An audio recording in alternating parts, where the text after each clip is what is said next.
En el corazón de los Apalaches, en los valles de Fayetteville, Virginia Occidental, se tejía la vida tranquila de una comunidad que, en la víspera de la Navidad de 1945, se vería envuelta en un manto de misterio y tragedia, que dejaría atónitos a todos sus habitantes.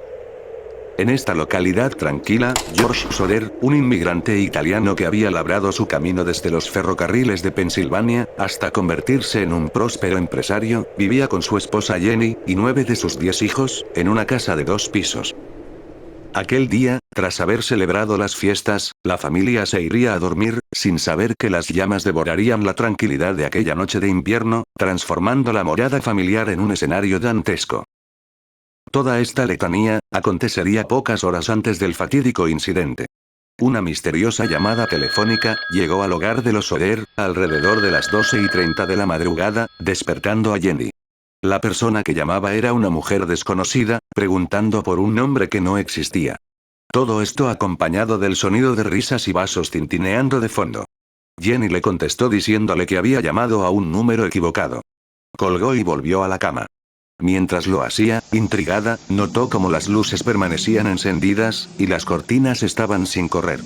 Un presentimiento sombrío se apoderó de ella, pero, tras apagar las luces, regresó a su letargo.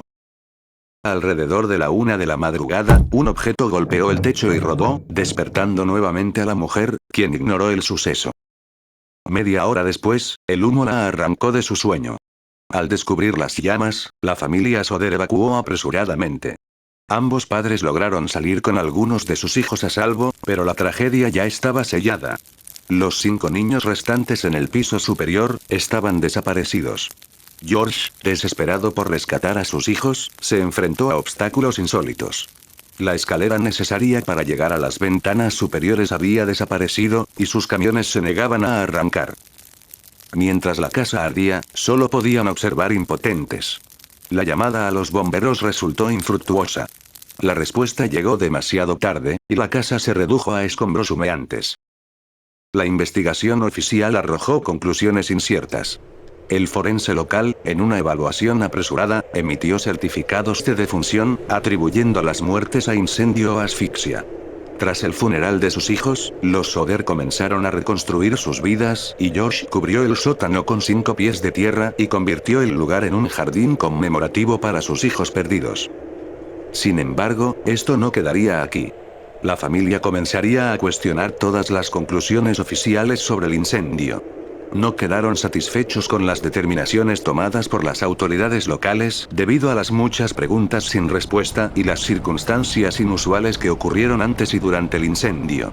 La ausencia de restos humanos fue sin duda, su principal prueba de aquello. Meses previos, en otoño, un extraño apareció en la casa, preguntando sobre el trabajo de transporte. Mientras caminaba hacia la parte trasera de la casa, señaló ciertos problemas eléctricos que podrían generar un incendio. George pensó que era un comentario extraño, especialmente porque acababa de hacer revisar el cableado por la compañía eléctrica local, que lo declaró en buenas condiciones. Otro dato importante se remonta a un par de meses antes del incendio, en octubre de 1945. Aquel día, un vendedor de seguros de vida, amenazaría a George, mencionándole que su casa se esfumaría y que sus hijos serían destruidos. Todo esto ocasionado por los comentarios anti-Mussolini, por parte de Soder. Otra señal de alerta, se relaciona con un automóvil extraño, el cual había sido presenciado por la familia numerosas veces antes de Navidad. Según mencionaron, sus ocupantes parecían estar observando a los niños más pequeños de los Soder, mientras regresaban de la escuela. La desconfianza hacia las autoridades se consolidó, cuando la escalera desaparecida fue encontrada a 75 pies de distancia, desacreditando la versión oficial. Jenny desafiaba la idea de que el fuego consumió por completo los restos de sus hijos, basándose en la persistencia de huesos humanos en incendios similares. Ambos sospecharon que se había producido un incendio provocado, lo que llevó a teorías de que la mafia siciliana se había llevado a los niños, tal vez en represalia por las críticas abiertas hacia Mussolini. Los detalles desconcertantes continuaron emergiendo, arrojando luz sobre el oscuro suceso. Un reparador de teléfonos reveló que la línea no se había quemado, sino que fue cortada intencionalmente. Un hombre que robaba propiedad de los Soder fue detenido, aunque sus motivos para cortar la línea telefónica nunca quedaron claros. La sospecha creció en torno a los camiones que se negaban a arrancar. George creía que habían sido manipulados. Incluso la llamada telefónica, aparentemente insignificante, se sumó a la conspiración que los Soder estaban empezando a desentrañar.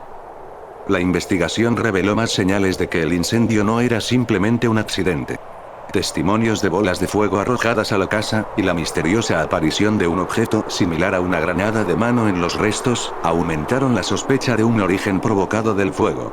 La información oficial, que afirmaba un fallo eléctrico, empezó a desmoronarse. Aparecieron testigos que afirmaban haber visto a los niños después de la noche del incendio. Incluso el FBI fue contactado, pero esto no llegaría a nada. Con tantas preguntas, los Soder contrataron a un investigador privado. Gracias a esto, las revelaciones inquietantes continuaron. El vendedor de seguros, que había amenazado a la familia un año antes, resultó ser parte del jurado forense, que dictaminó la causa del incendio. La confesión de un jefe de bomberos, respecto a un órgano hallado entre las cenizas, levantó más interrogantes que respuestas. La caja enterrada por uno de los oficiales, con un supuesto corazón, fue desenterrada, revelando un engaño impactante. En su lugar, se dictaminó que se trataba de un hígado de res que nunca había estado expuesto al fuego. La última chispa de esperanza llegó en 1968, cuando Jenny Soder recibiría un sobre anónimo con una fotografía. En ella, un joven se parecía sorprendentemente a Louis, uno de los niños desaparecidos. Aunque las autoridades desestimaron el hallazgo como un engaño cruel, la familia Soder, aún aferrada a la posibilidad, contrató a un investigador privado. Sin embargo, el investigador abandonaría la localidad, y nunca más se supo de él. No obstante, aún esperanzados, agregaron la nueva imagen a la cartelera. Más tarde, George Soder escribiría un breve mensaje al Charleston Gazette, un periódico matutino de la región, el cual, en cuestión, decía lo siguiente. Es como chocar contra una pared de roca. No podemos ir más lejos. El tiempo se nos acaba. Pero solo queremos saberlo. Si murieron en el incendio, queremos estar convencidos. De lo contrario, anhelamos saber qué pasó con ellos. A medida que los años pasaban, los Soder se enfrentaron a callejones sin salida. Sin embargo, la persistencia se convirtió en su brújula, incluso después de la muerte de George, en 1969. Jenny, vestida de luto, continuó cuidando el jardín conmemorativo hasta su fallecimiento en 1989.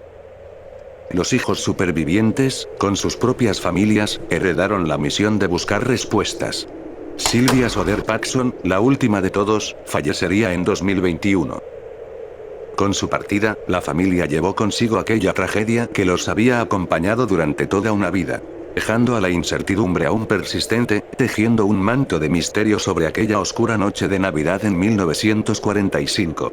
¿Murieron los niños en el fuego o fueron víctimas de un destino más intrincado?